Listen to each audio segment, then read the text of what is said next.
Buddy, welcome to Mystics MMOs. I'm your host, Mystic Raven. All right, so back at Final Fantasy 14. A lot to do.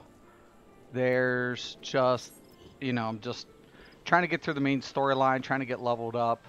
Um, but I do have some interesting news. So I had a very interesting phone conversation today concerning, you know, the business and, the documentation that I've worked on and other things. It gave me a little bit of like, what the hell am I still dealing with here? Type perspective. So, um, my day wasn't as good as I had hoped, but one recommendation was made, and it was a very like, um, how should I say this? Putting the carriage before the horse type scenario. But I'm glad this individual made that recommendation, even though it was I'll explain. Even though it was premature in every essence, basically I felt like it was more of a stall tactic. Um, Without basically trying to shovel, trying to sabotage the entire elements for whatever reason. I don't know. So that's how I felt. I mean, I'm not accusing anything or saying that was the case, but so I was in need of searching for the legal representation for confirmation of making sure we're within federal standards and corporate structuring. So there wasn't a lot of attorneys or firms that were associated with federal trade laws or practicing that within my area. So I was fortunate to get a hold of one type of specific firm and got to speak with two attorneys in a phone conference today, which were more than intrigued. And luckily for me, also one of these attorneys is also has financial background and education on top of his, legal. So he requested to take a look at my documentation to us, to confirm whether or not it meets um, legal standards and investor standards. So I am very, very happy because there for the moment I was kind of like, I swear, I was just like, what am I having to deal with? Oh my gosh, this is just, okay. So if it wasn't one thing, it's just, you almost feel like it's another, right? Sometimes you have that overwhelming feeling that it nothing's gonna make sense, right? You just have that feeling like, what am I doing here? What am I doing? But honestly, after this phone conference, I am once again hopeful. So based on the results of this, very much like basically, if I've been waiting, I'll be honest with you guys. I've been waiting just for one person to say it's not plausible, give it up, and basically just trashing the whole idea. To be honest with you, that's been kind of my perspective to, and let me say this, to dealing with locals. Because, like I said earlier in a stream today, and I'll reconfirm this, this was once told to me, why are you dealing with people who don't understand, the business? They don't understand it. They'll never get it. It's pointless. And I felt that was an exaggeration. I felt that was completely not the case. But then I started like, is this the case? Is this it? Is it not really about the money, because like I told the one individual, I'm like, listen, I have no equity, no financial equity into this business. I'm a poor, poor man. So I would be completely telling you bullshit if I told you I had a substantial amount of money to make, see this happen. And I'm like, but regardless, even if I had 50 million, I could finance it myself. Even if I had that money, it wouldn't do me a bit of good if local, businessmen and associated, um, you know, individuals don't understand the business. And I understand that now. Like, it's pointless. It's pointless. It's like you have to look for how how you're getting your staff. How are you recruiting talented individuals into a company? How are you trying to get the best employees to do the job that requires a lot of resources? That's talent, right? It's a lot. You need individuals to produce a product. It's just the way the world works. And if you don't have a way of educating future employees or making sure that, these individuals are passing on that knowledge, then you're never truly have a reliable source of retaining employment, to get future projects done. It's just the way it is. And it's like, for me, that's a concern. That's a concern for for the element of business. It's like, why why should I continue now? Was is now becomes the question. It's like, I don't want to waste a person's time. I don't want to waste a person's money. Those are two things that's not acceptable to me whatsoever. It's not acceptable. It is not acceptable. And unless I have individuals who understand the business and who can understand what it takes to accomplish this, why should I ask even an angel investor to invest not in the company, but the area itself? Now that becomes the question. Becomes my concern. It becomes because honestly, even if I get the product out and I launch it and it's successful, that poses a lot of potential problems in the future. That poses a lot of potential problems. And I have to ask myself now, you know, are these individuals willing to do what it takes if we acquire those resources and those, willing to participate in this venture? Is it worth it? Is it worth it? Is it going to be a headache when I need, 10 more people to work in this field? Is it worth it? And now, I don't know, man. I honestly have no direct answer. So I'm going to be waiting for these individuals, this firm, to assess what I've done and basically go from there. But they are basically now my light of hope to keep any viability within the area to develop. Because I'll be honest with you guys, I'm not going to ask a person to invest in something that, other people can't understand the business model. It's not worth it. It's a headache in the making. And now I understand why a company wanted me to relocate, wanted me to do this and do that. And now, years later, I have to say, and if you ever watch this and you know who you are, you were right. You were right. I'm not giving up hope.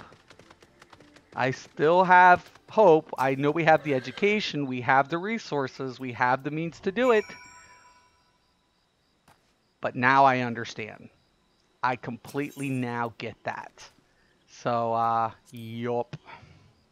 All right, a new dungeon. Oh my god. Kill. I'm in. Should I tank or heal? Herm. Interesting. What do I do? What do I do? Something tells me to heal it.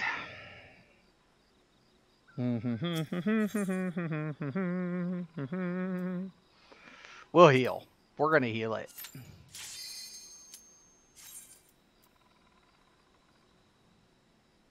We're going to heal it. I've thus decided. But it's been interesting. Well, it's interesting. Oh, it's interesting. What kills me, it kills me that, I mean, literally, when you talk to people, they have this misconception that a triple A game is solo, individually produced. I'm like, oh, what are you talking about? That's the one thing, and it's so popular. I'm like, do you know how many people work on these type of products? Do you know the budget amount that's associated with any specific, you know, quality product? We're not talking a little like old school Atari game or little block game or whatever. I mean, even some of the most basic fundamentals in products these days have multi associated developers. So I'm completely lost.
Boy, this tank is fast. I love these dungeons. They're done really well.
tank and spank.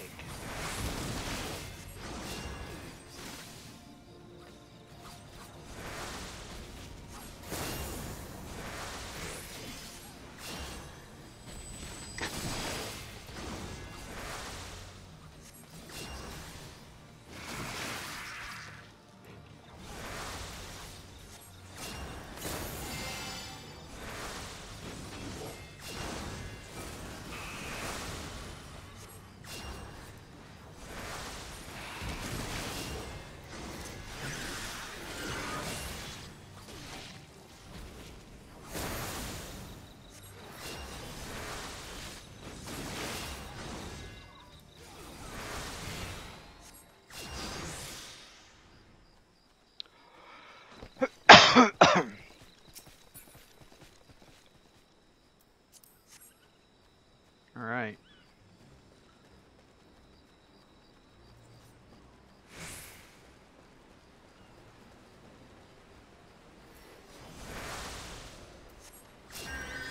Oh shit.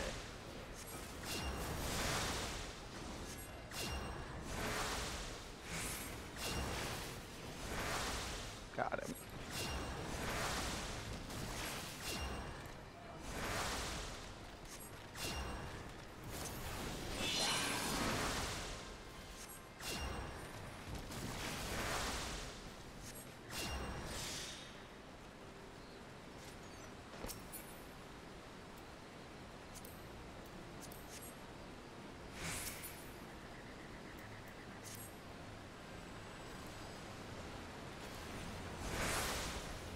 Shit. Dude, I'm not in a... Shit, it's not even... God dang it.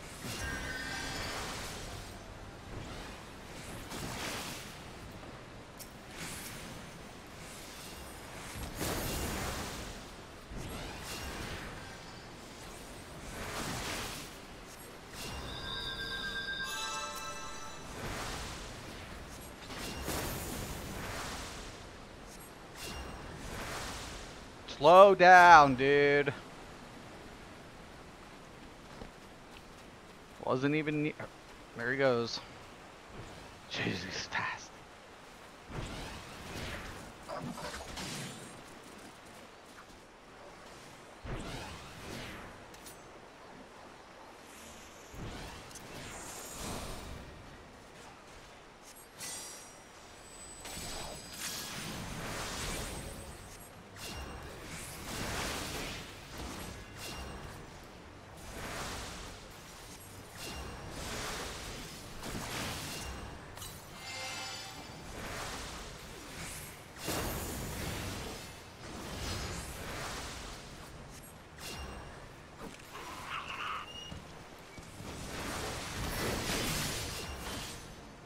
He's good turning. Solid tank.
Oh shit.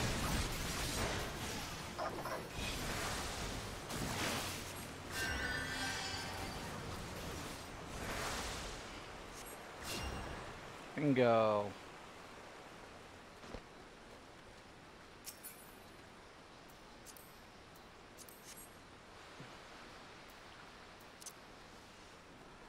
Let's go, let's go, let's go. 1 second, 1 second, 1 second, dude. Graphics are really good.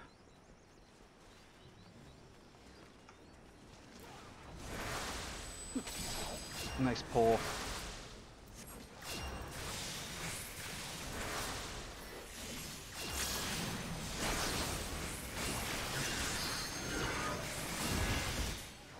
Get out of the AoEs.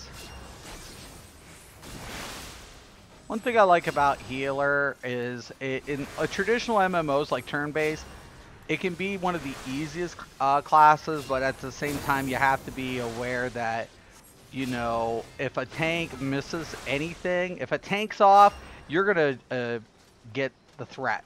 The aggro is gonna pull to you. That's the way it's designed. It's always been that way. It hasn't changed. No MMO has ever changed the rule of threat.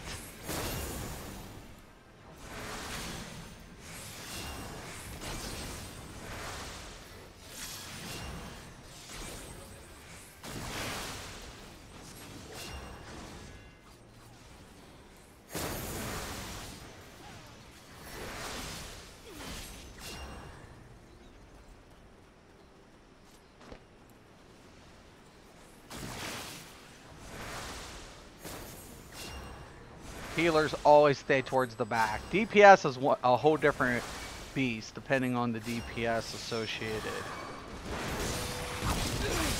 Just in case, then I'm going to relocate, let him pull.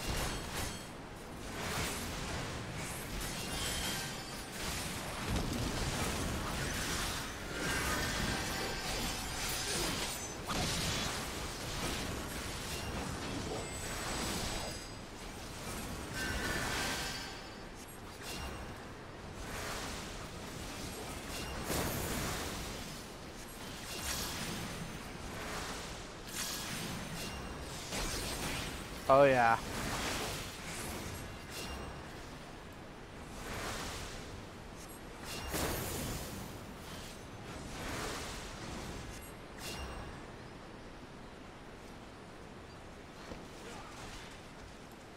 See, I love it. He's doing, you know, tanking 101. Grab and turn.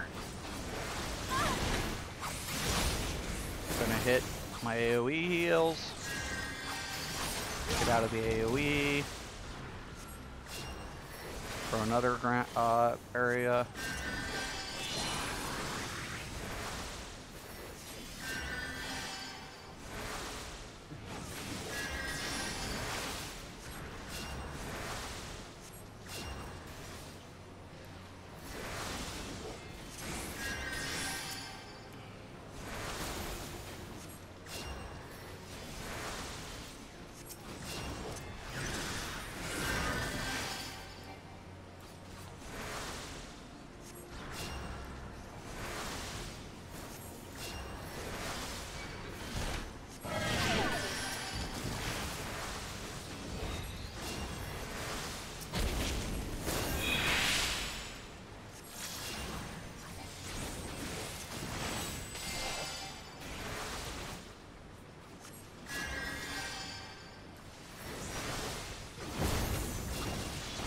Oh shit.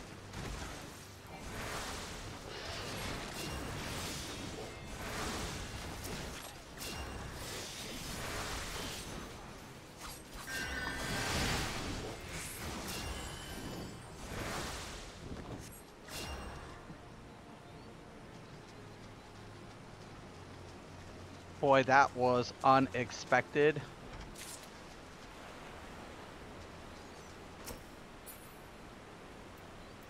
Alright, yes, yes.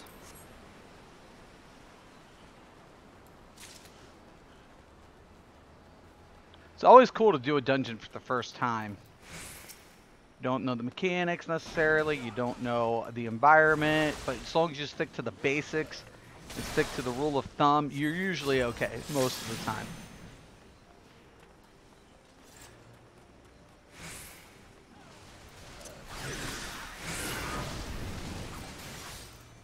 Come on! Maybe too much. Maybe too much.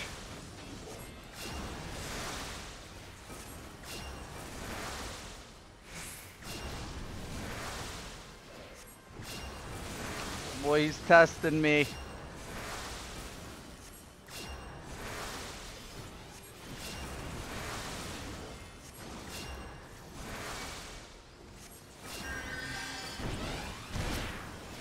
I knew it.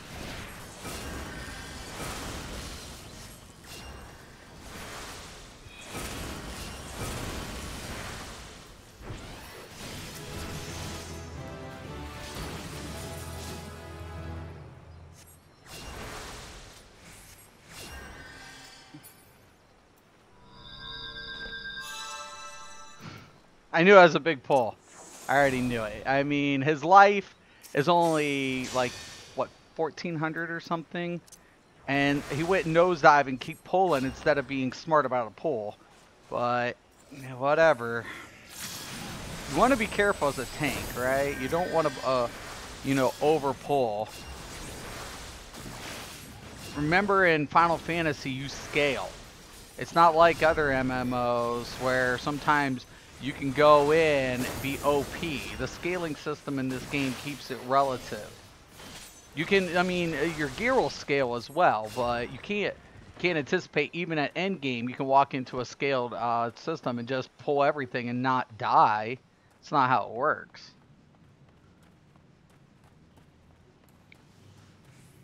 So 2 deaths, man, I have on my plate from this dude.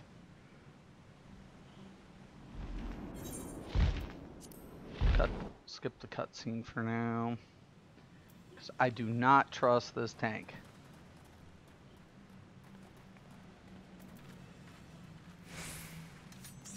He's a good tank. He has the basics, so he knows what he's doing.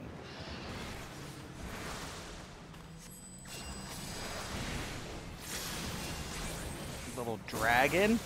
Cool. I miss, like, dragon fights. Always stay to the side. I much prefer side fights. Unless you're DPS. Sometimes DPS likes to go on the back end of the tail, but if there's tail whips associated, it's the last place you want to be.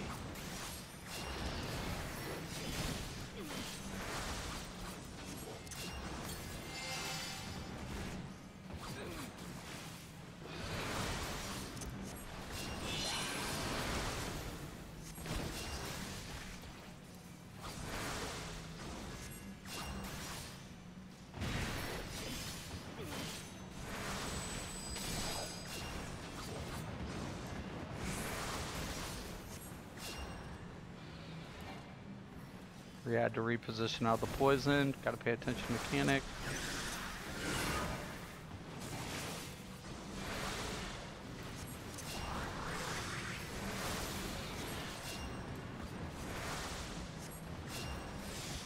Nice positioning, tank. Good job. Oh, don't need to cast that yet.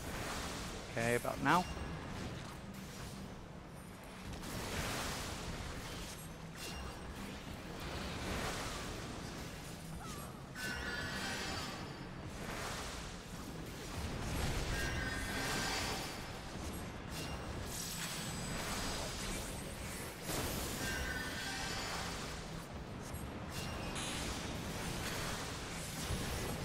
Okay, I'm gonna put myself right over here.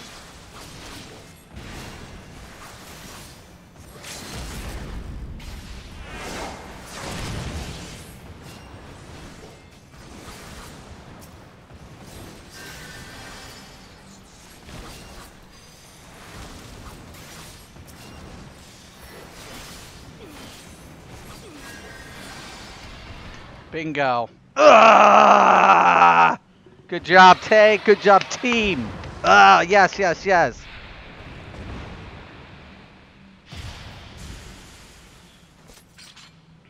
Good shit.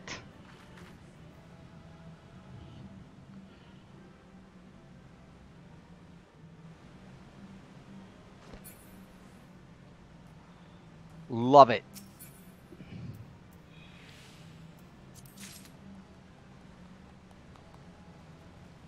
Good stuff.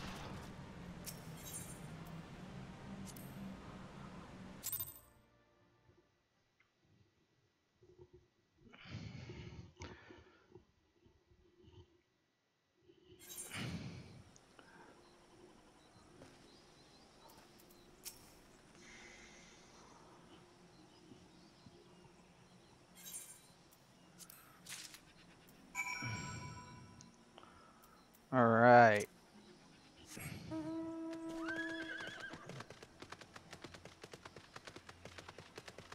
I enjoyed that. That was a lot of fun.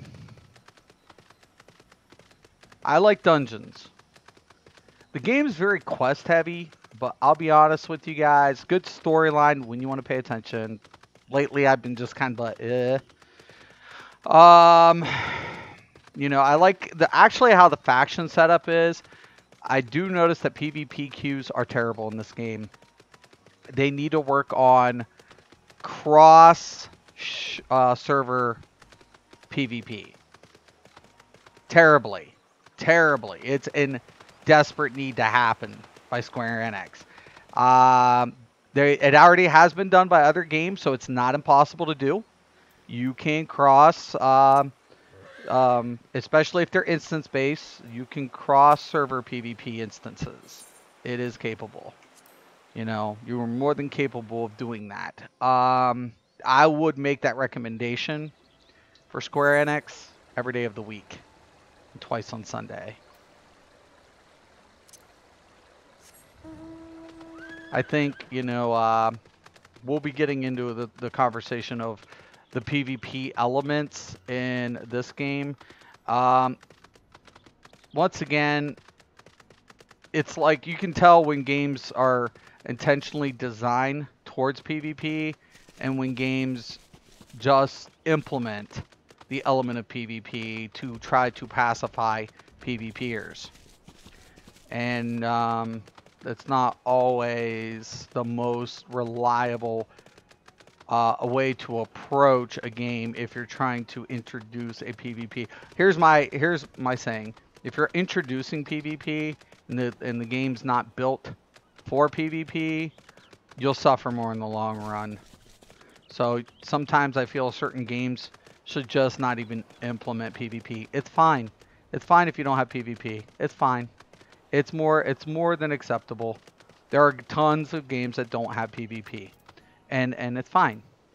Not every game should have every MMO should have PvP. I don't believe that.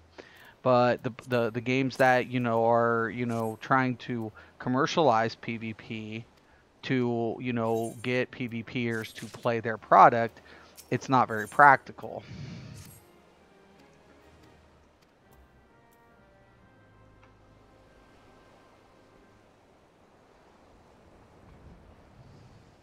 But PvE, this game is beautiful. It's stunning.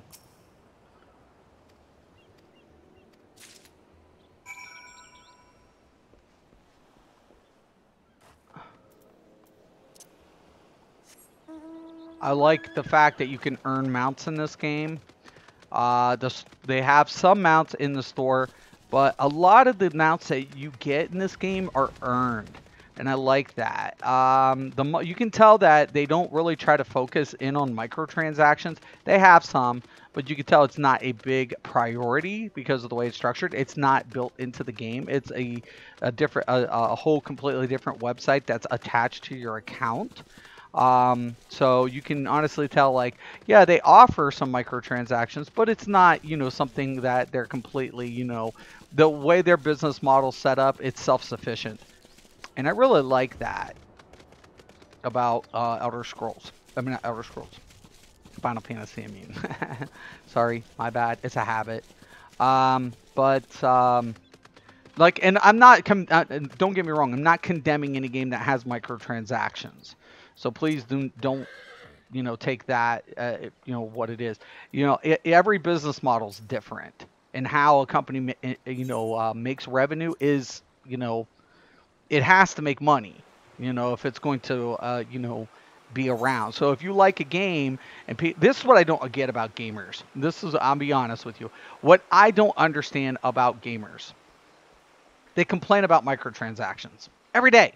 Oh, microtransactions suck. They suck. You know, blah blah blah. And it's like, I understand you don't like microtransactions, but it's optional. If it's optional, what's it hurting anybody?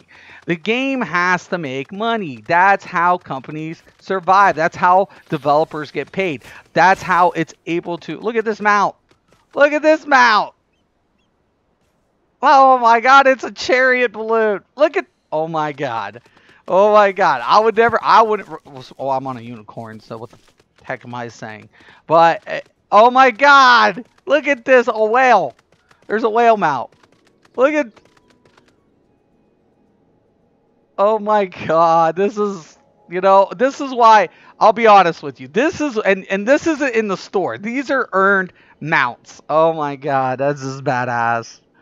Oh God! And when you want to know, okay, so there are a lot of World of Warcraft players migrating to this game. It was in chat. It was in tons of stuff earlier today about the increase in volume in the last 40 days in Final Fantasy PC.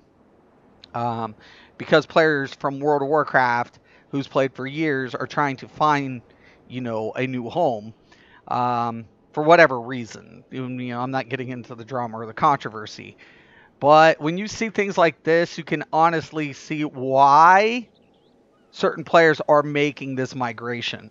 It's like the business model is what they're accustomed to. It's a pay to play. It's a subscription based business model. It has optional microtransactions that they can opt not to utilize. They can say no, I don't want to do that, or yes, I do want to take advantage of this, so on and so forth.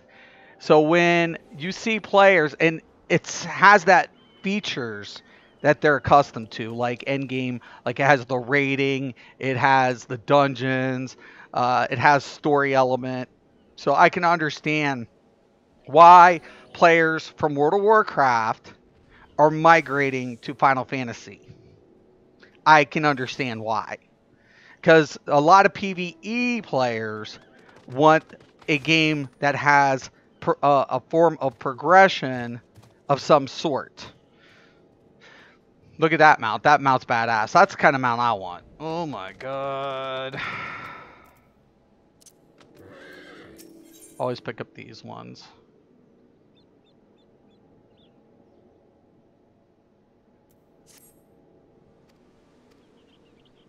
I always pick up the blue ones and I'll do those later. Come back and get those, or like little perks and incentive in game. Some are associated with pets and so on and so forth. I'm not a big fluff person myself.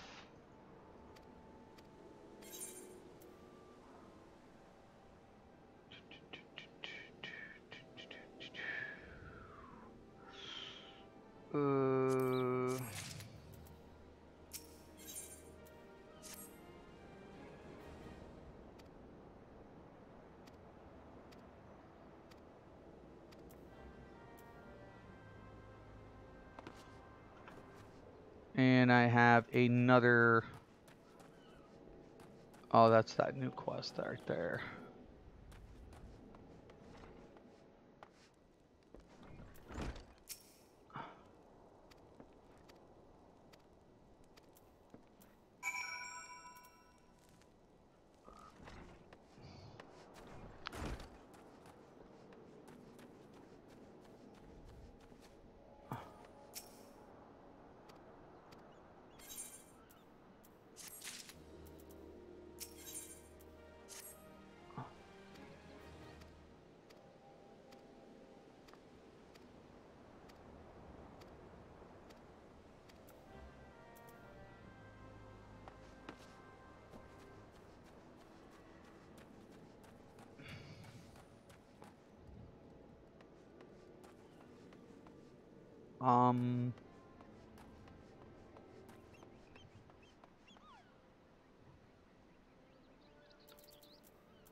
Alright. Something about his wine, man. Dude's a little concerned about his wine. Maybe they're out back? Or upstairs? They have to be upstairs. They have to be in the vineyard. This is a vineyard, man. Look at all this. Definitely. We're in a vineyard. It's about wine.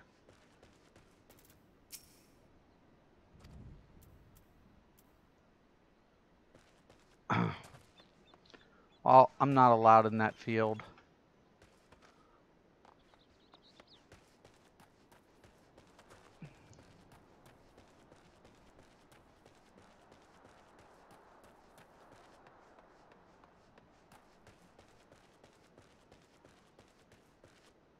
Not allowed up there either. Or like, no, no, no, no.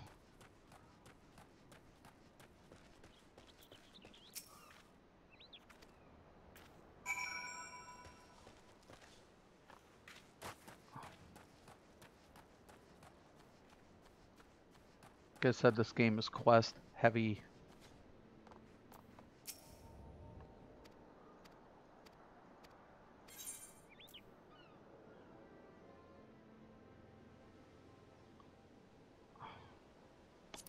Oh yeah. Probably going to do alchemy. People were really raving about the crafting in this game earlier. I haven't tried it yet, to be honest with you.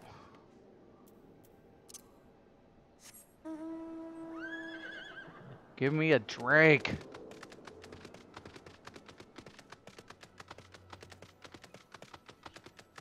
Oh, another thing I wish the Kookaburra Porters could do is when you unlock a Kookaburra Porter, instead of taking you back to the capital city, it would take you to some of the other unlocked Kookaburra ports. It would make more sense. Just, I don't know. Thank God for mounts.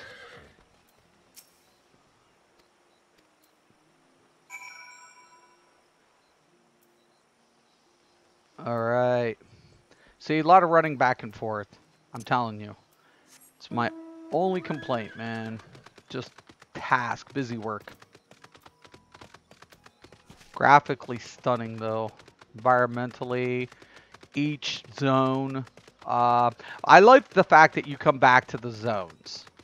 So there is that element there of, you know, oh, look, I got to go back to, you know, Limsa and Gridania, and you know, there are intricate parts of not only the storyline, but for development of your character or your classes and your jobs that are associated. So I really like the fact that once you do a zone, it doesn't become obsolete. The fates also, objectives, accomplishments, feats are once again also tied in with zones. So even at endgame, you can find yourself when you're trying to unlock feats, going back to these zones, syncing with the fates, and then being able to replay the content and, you know, get those feats accomplished. So I also really enjoy that element as well. Nice staff, dude. Is that a staff? No, it's a pet. Whoa. That's badass.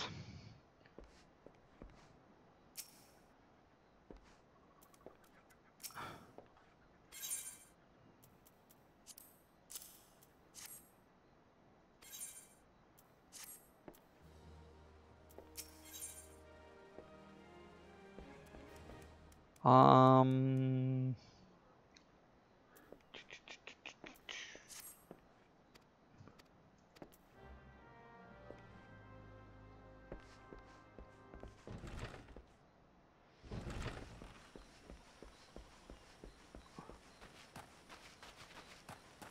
Okay.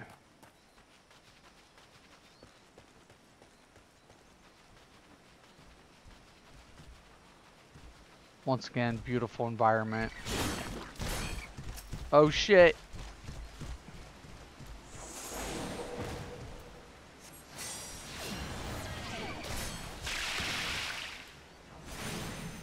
Frickin' toad.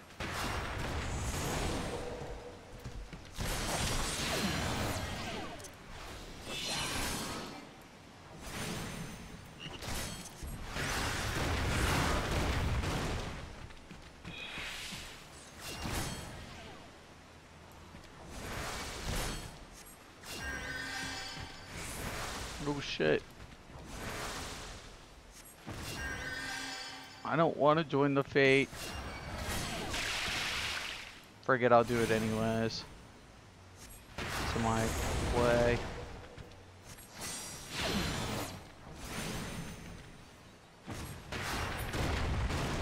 Free frog. Oh my. Oh, I'm not gonna make it. It's not gonna get done. It's only got 1 minute and 45 seconds. There's no way I can get a full bar in on this fate. There's no way. That's completely unrealistic. Just hope I don't aggro this little thing.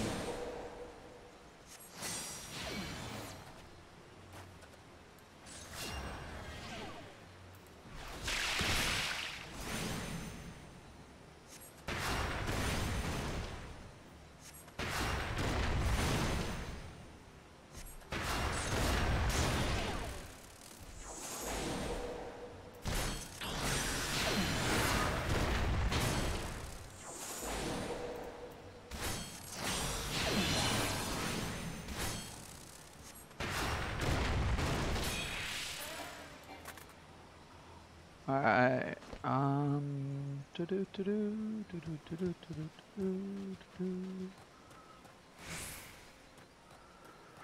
oh, if I swear if I get this going, I am not gonna have some of this tedious. There's the balloon thing again. Look at it. You know you like it. There's a lot of stuff to aggro around here. A lot of potential aggro.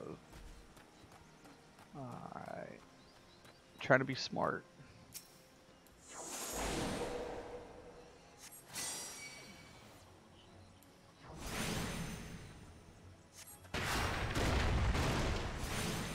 Be on PlayStation tomorrow.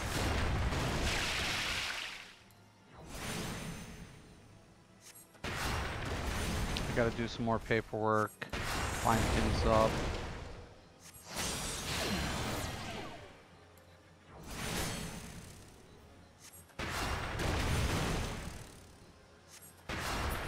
I haven't been able to play World of Warcraft either. Given the fact I got so involved in this game.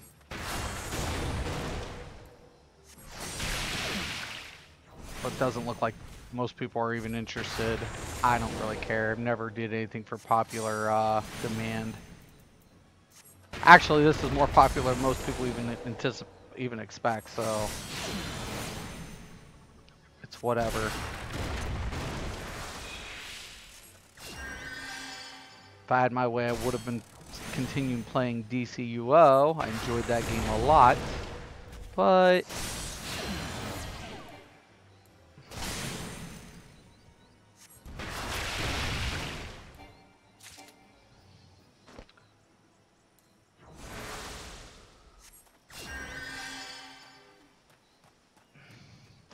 one corporate asshole decided to lay off 70 people before Christmas. Why didn't do it before or after? I have no problem with it, with the decision that had to be made, but god dang. Inconsiderate. Just so inconsiderate.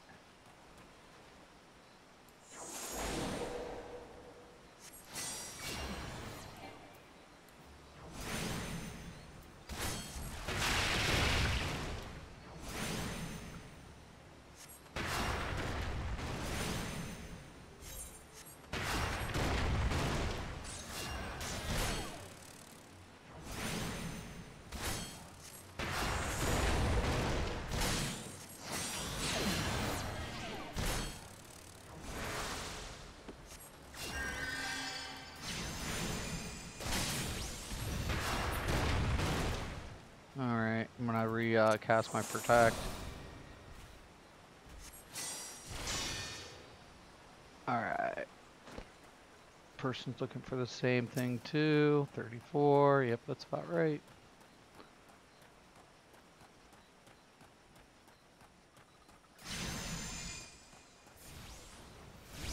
I'm not grinding for all that stuff. Forget that shit. Here for specifics.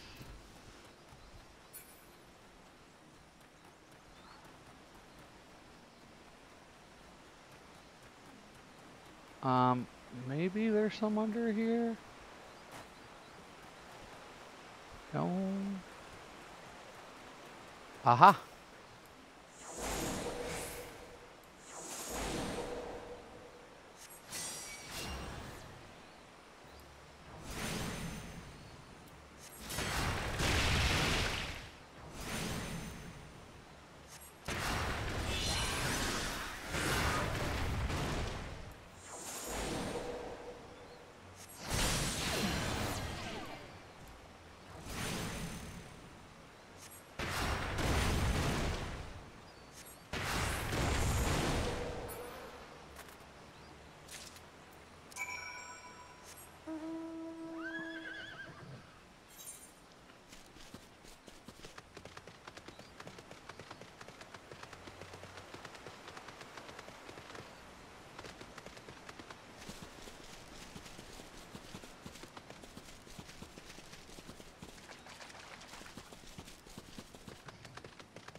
Take the chest.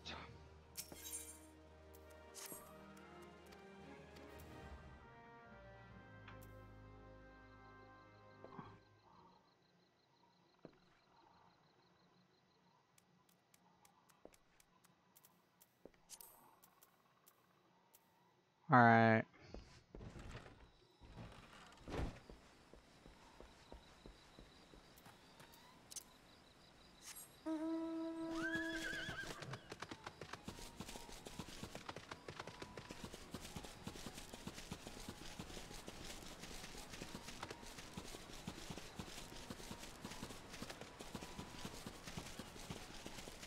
Just think Final Fantasy also has a new expansion coming out this summer, midsummer.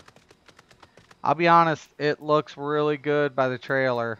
Can't always go by trailer play, but holy spliff, it looks good.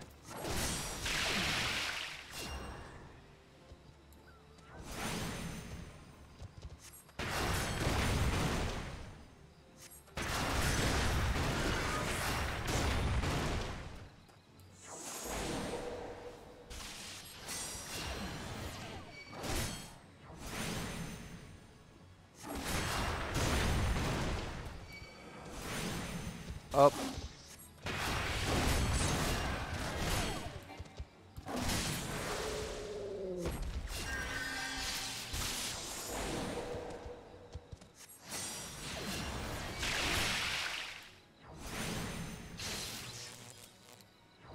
Gotta love stuff that deals lightning damage.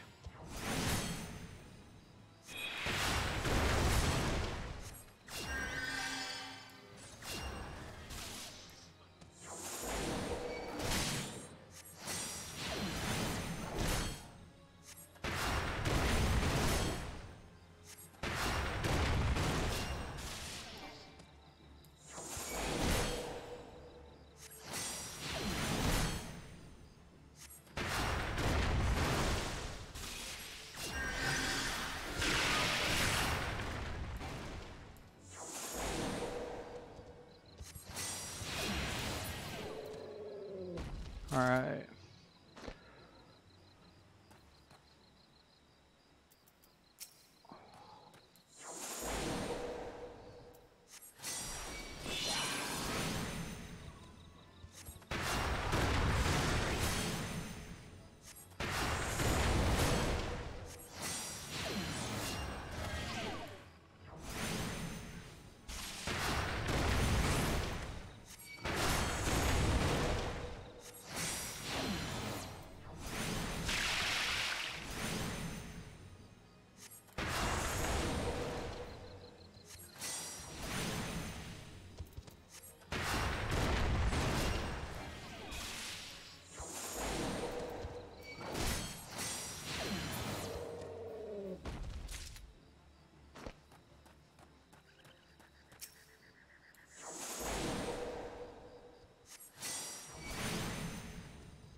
Don't aggro, don't aggro.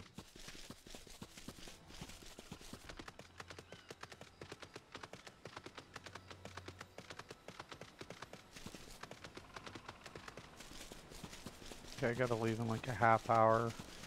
See how far we get. Thinking I'll hit 40 by tonight, maybe.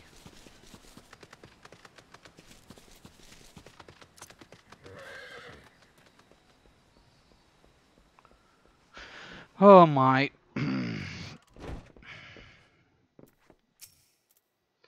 Adolf, what's up? What is your favorite MMO and why, Mystic? Overall, like throughout all the years, my favorite. There's always, ding. There's been a lot of good games. The longest one I played was Elder Scrolls, consecutively. Elder Scrolls I played for almost 3 years. Not even World of Warcraft kept me consecutively that long. I played World of Warcraft for a long time, but there are different elements, I guess, I like about about games. Like Elder Scrolls, I love the PvE. Though I do say that this has better storyline. Elder Scrolls PvE has the lore, you know, the open concept, the build, you know, so I really like the PvE. Yeah, I played Elder Scrolls the longest in PvE.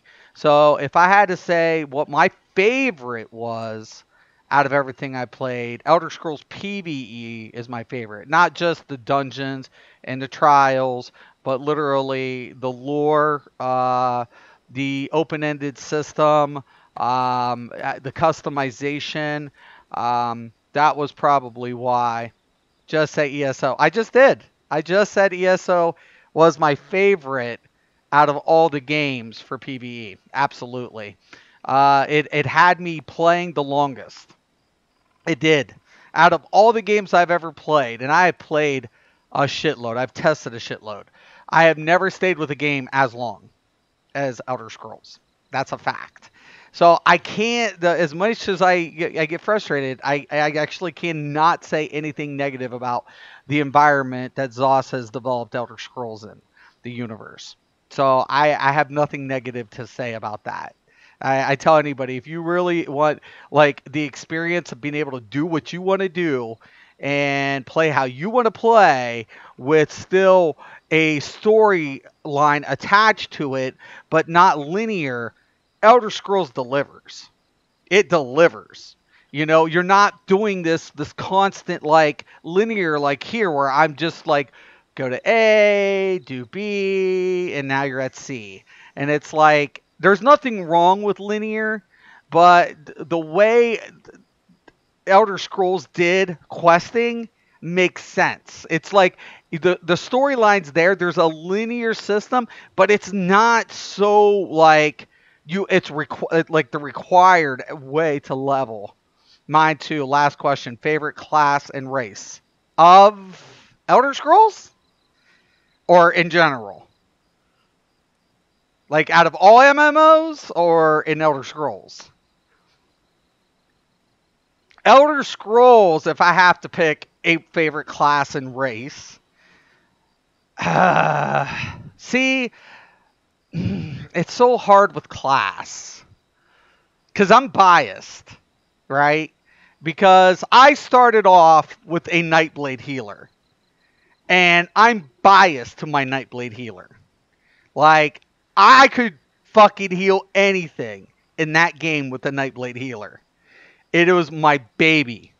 It was my friggin' golden scepter in Elder Scrolls, my flag to say I am not a Templar. I am not you. I am Mystic Raven, and yes, I am healing this bitch with a Nightblade healer. That, and of course I was a Dunmer. So Dunmer, favorite race, comes back to Morrowind, right? I mean, honestly. And it would have to be the Nightblade healer.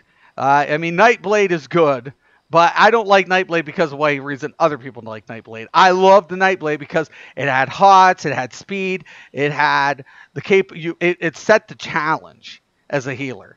Like it really what Zoss implemented with the structured of how each class played in its role was unique. So that's why Elder Scrolls was my favorite. It was like you made it viable. But unfortunately, there's not much for me to do in PVE. And then in trials, I'm a total douchebag. I'm a dick. Nightblade all the way. Dunmer rule. Right. And I'm biased. I can honestly say I'm biased because that's what I did. I did that. That was my baby. That was my little when people go, you should have seen it in the beginning before I started content creating, and I would walk into a dungeon with a Nightblade and I was a healer. They would fucking cringe. Everybody, oh, what the fuck, what? And then all of a sudden we're doing hard mode while I'm Nightblade healing and people are just sitting there like stunned, like what the fuck. And I'm like, you guys are idiots and ignorant. Let me do my thing. Let me do my thing. And I would show off all day long. I was just like, I loved it. I loved it.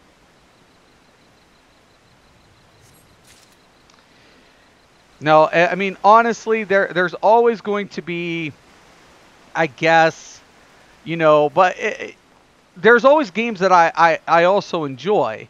But yeah, Elder Scrolls is, if I have to pick one out of every game that's been my favorite thus far, it's Elder Scrolls for PvE. PvE all the way. PvP is a different beast. If you are going to ask me about PvP, I'd say World of Warcraft, PvP. Actually, you take that back. Star Wars Galaxies was my favorite PvP game. Was. Ever. Star Wars Galaxies was my favorite game of all time in PvE or PvP.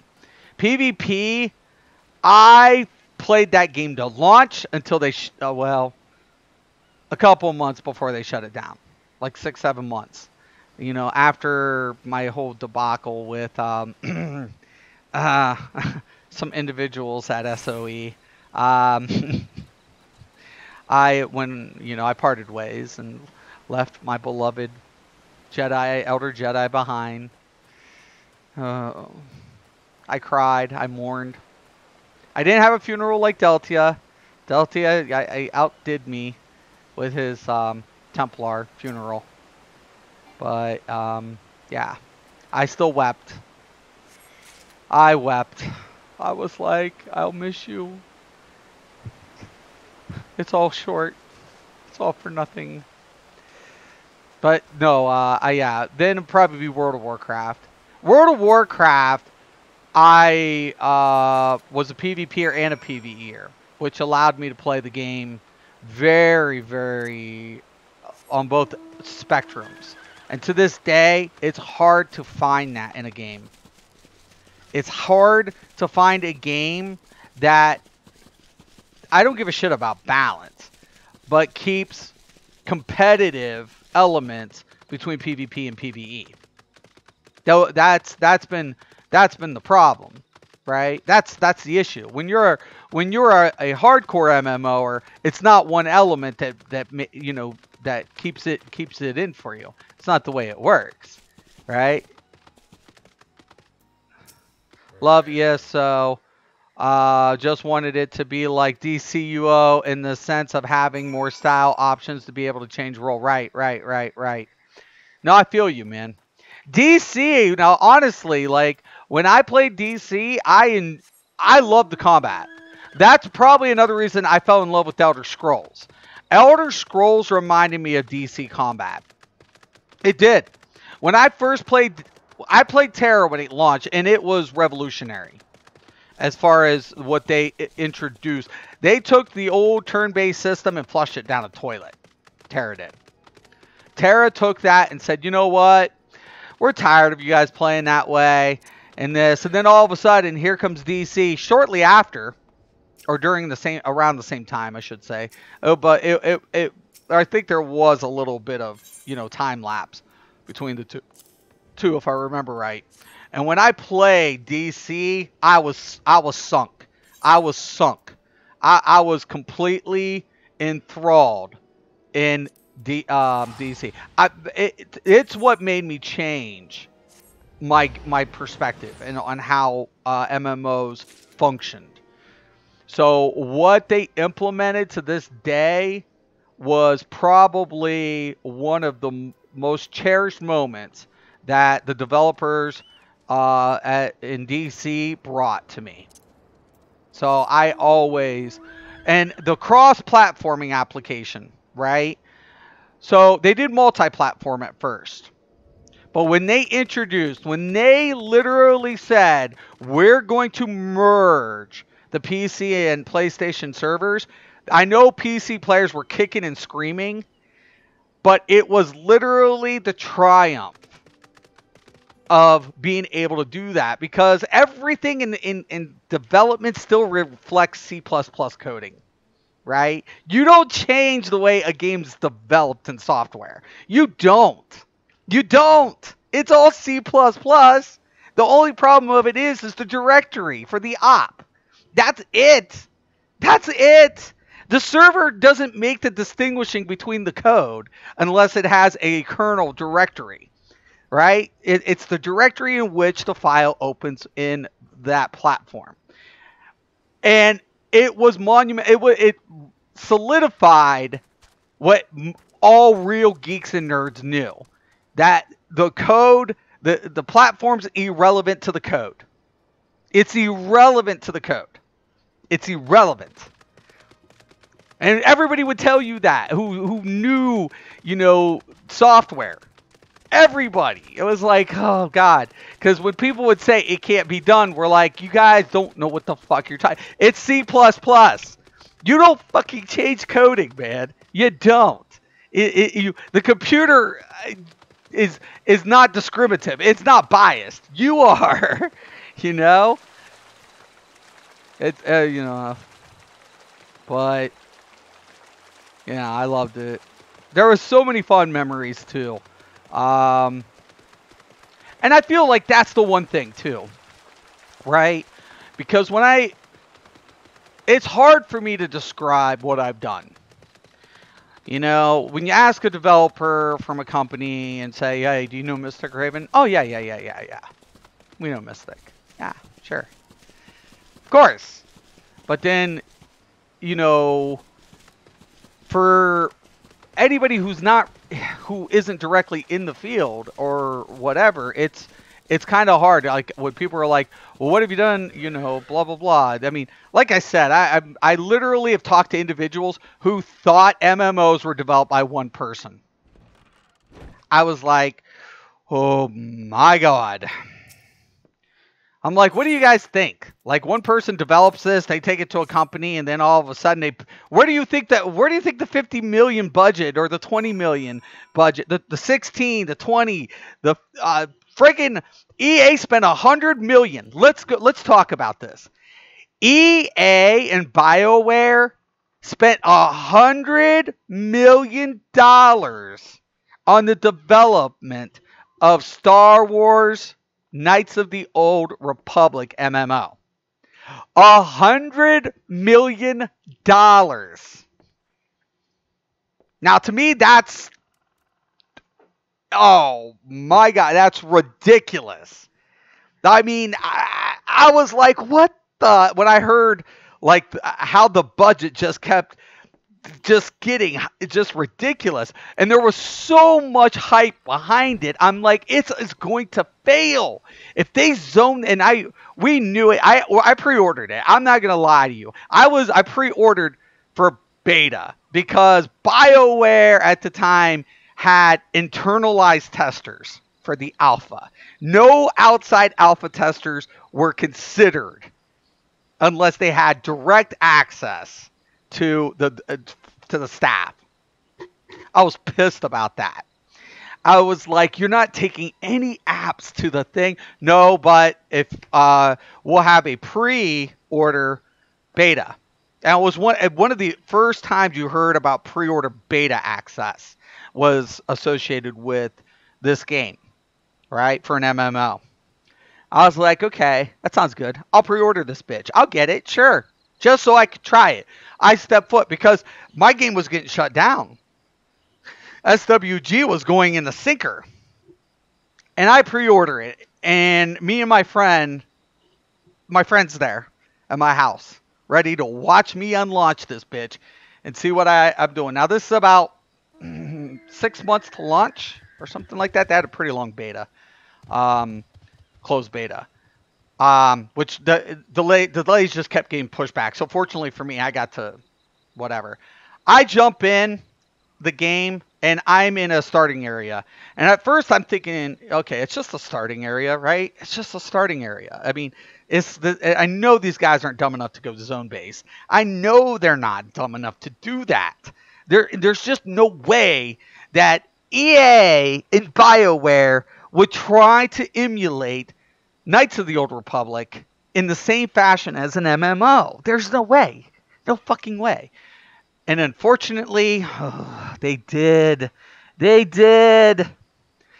And it was met with criticism. It was smooth. It ran smoother than baby's butt when they launched it. It was probably one of the most polished, besides World of Warcraft, Star Wars, SWTOR was one of the most polished products at launch. I can say that. I'll give it up to EA. I'll give it up to BioWare every day of the week. It was one of the most polished launches to date, right? Besides World of Warcraft. And I literally, though, was beside myself that even some of the zones were so small in comparison to WoW zones. Because remember, World of Warcraft at the time still had a zone. I mean, it was still like, it was areas. It was a big map. But then BioWare justified it by saying, well, they're different planets, so obviously you would have to zone these associated. But no, everybody was arguing there was no exploration to it. And part of Star Wars, the attraction to Star Wars is exploration, right, of a planet or space or so on and so forth. Even their friggin' space had a flight path or a restricted field in which you could navigate. It was like, come on, guys. This is Star Wars MMO. You guys just screwed SOE, and Lucas completely bought into your bullshit for this. It's like, come on, man. But, MMO history. $100 million, anticipation was high, and it, boom, 6 months later, announced free to play. It was 6 months later or something like that. 6-8 months, free to play. With sub. They introduced the sub. So no longer and everybody who pre-ordered, everybody who bought it got credit of some sort. Also, it's like it was a disaster for EA. It was one of the biggest train wrecks in over budgeted games. And it's still in production. They still have good storylines. Don't get me wrong. Star Wars storyline, good. Gameplay, good. Voice acting, good. All of it. But you win $100 million? Holy fuck. Wow. Wow. There's movies that don't have a budget like that. Holy shit, Bob. The BioWare made it. BioWare did an awesome job. They did. But the reason they failed was because they tried to implement the features of a single player experience RPG into an MMO. You can't do that. MMOers are a whole different beast. And believe you and me, they are not as forgiving.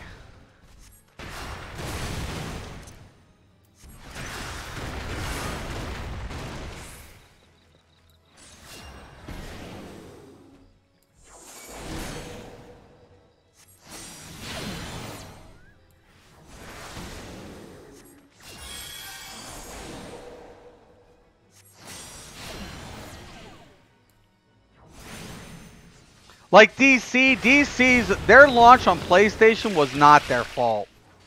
I mean, that's during their launch they got like that's when Sony got hacked. All this shit. Their PlayStation pre-orders were on delay. DC setback was not anything that had to do with SOE at that time.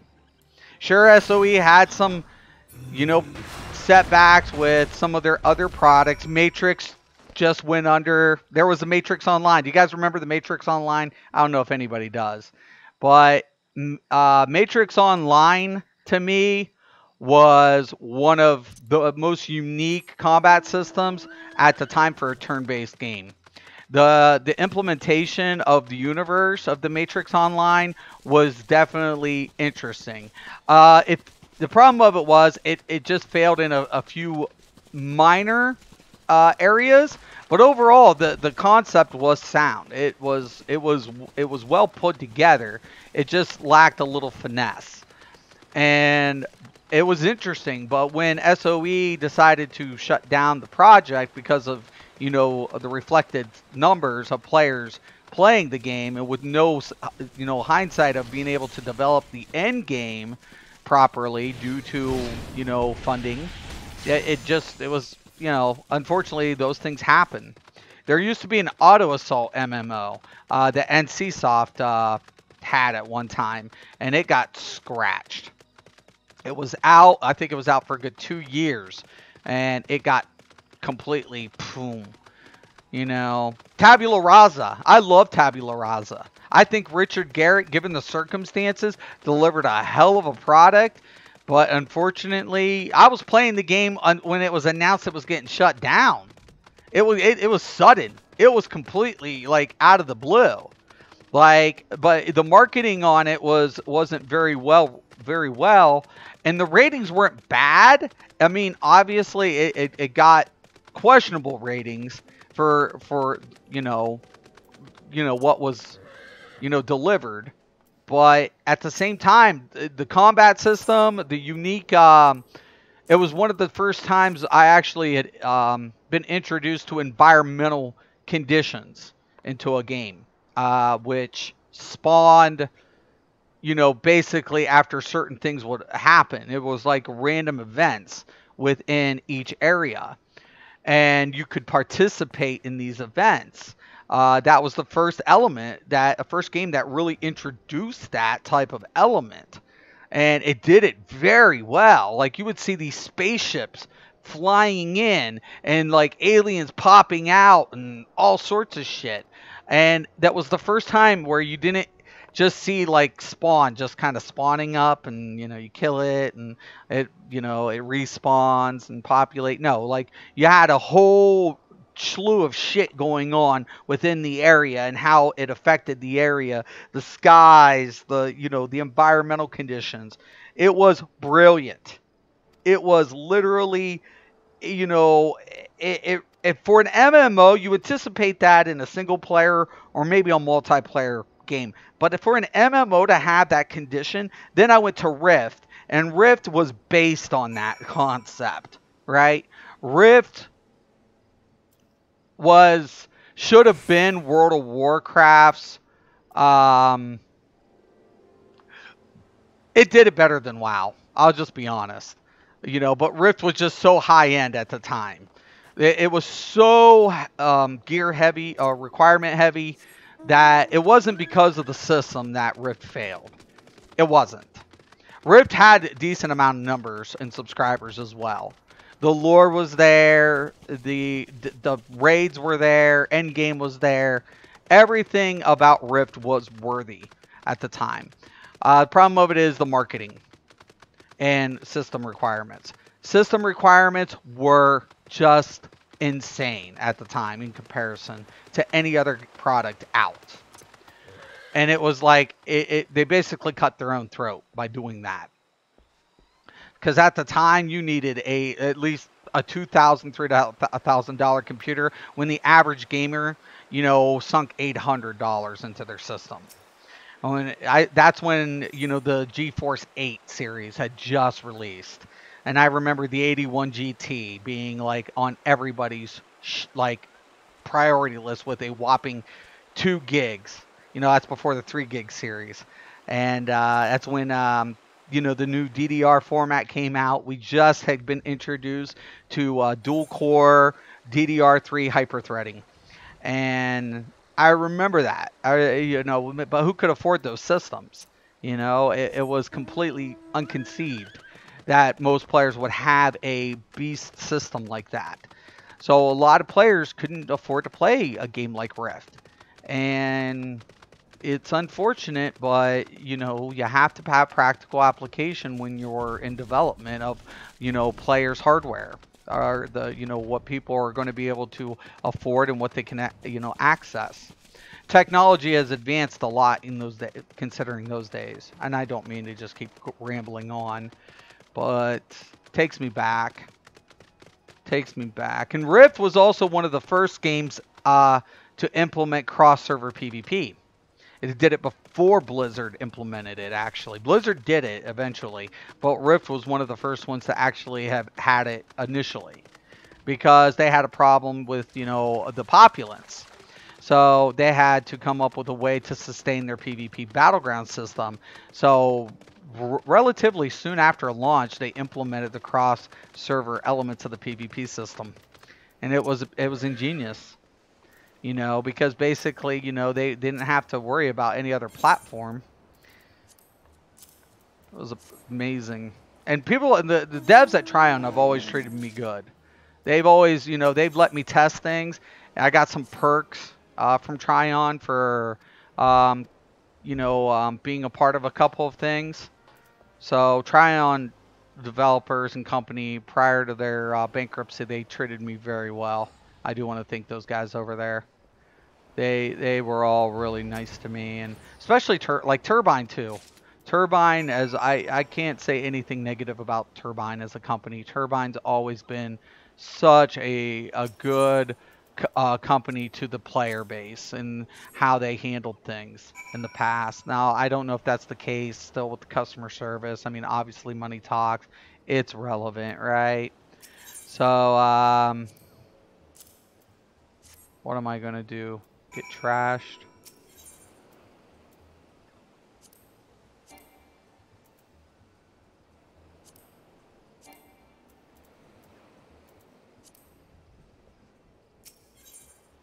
What am I doing, man? Okay.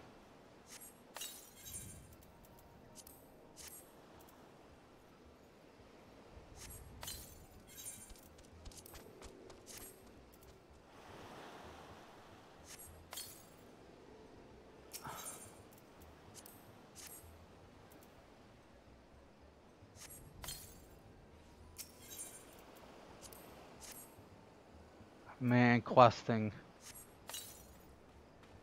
Whoever says it doesn't get old was a liar. Okay. That means I gotta leave here in like 5 minutes. It's my reminder.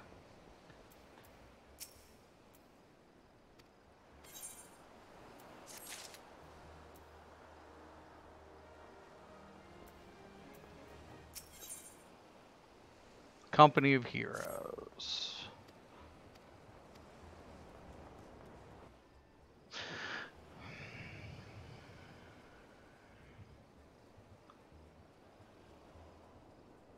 Once again, cutscenes are done really well.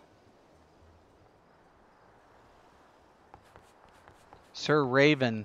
Sir Raven?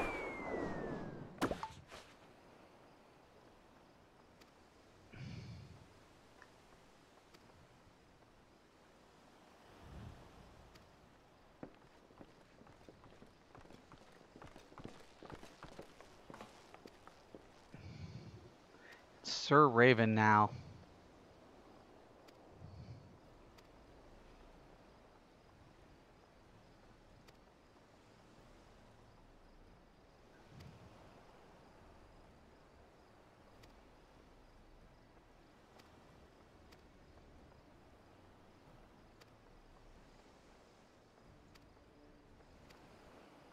Hmm.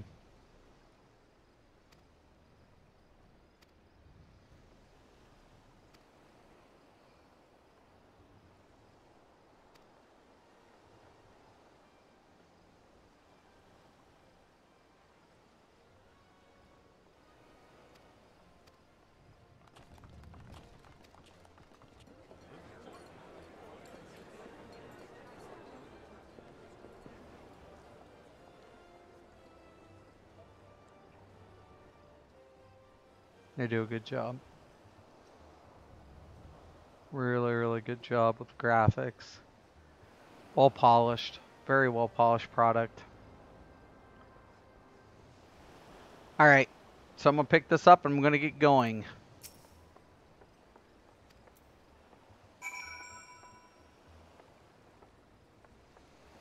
Alright, guys. That's it for me tonight. Like I said, we'll see.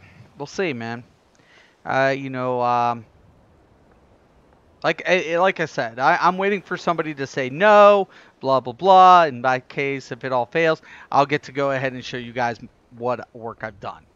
So you know, I'm not saying never say never, but when it comes to these type of endeavors, you have to be willing to understand that there are people who are not very, as well as some people can be educated, who have their their degree or whatever, their little fancy piece of paper stating that they're good at something, and sure enough, I mean, yeah, but that doesn't necessarily mean they know everything, right? Like me, I don't know shit about cars. Purple, I couldn't get into this game. Yeah, it's different, dude. It is different. You know, but I'll tell you what, it's polished. What I like Purple is I can go from my PC on my PlayStation, and I have the same account. Like, I can play on both platforms. It's a true cross-platform game.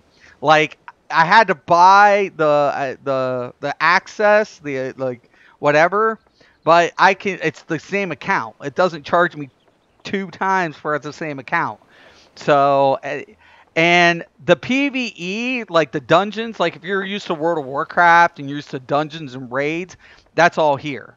And the fact that I don't have to make multiple alts is a blessing in disguise in this game. So I enjoy that as well. There are very good perks to this product. PvP, though, I just don't think it's going to deliver. I've heard things. I understand. Story game.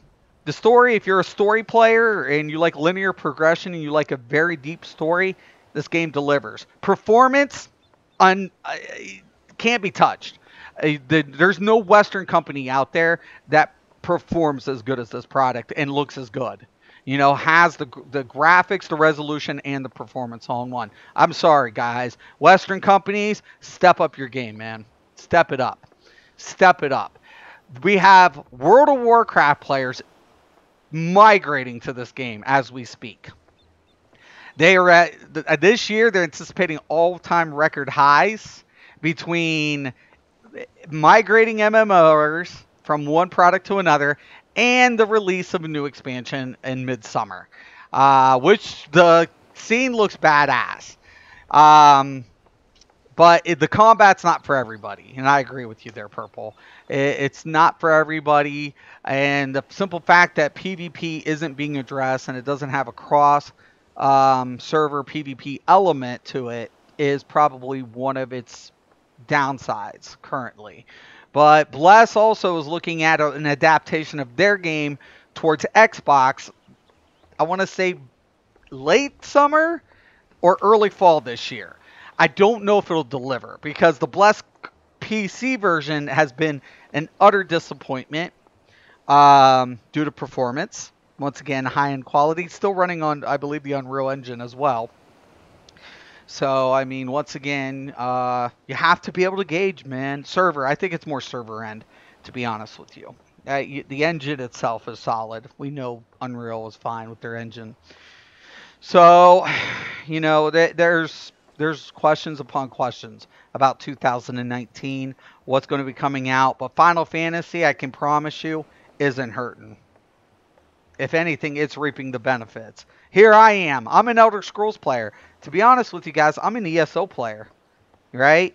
I consider myself one of those, hardcore Elder Scrolls, junkies.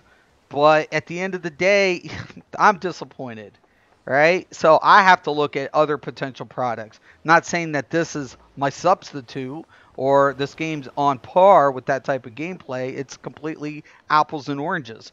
But when it comes to performance, I'll be honest, I have yet to play only Western game I played that keeps up with the performance is World of Warcraft.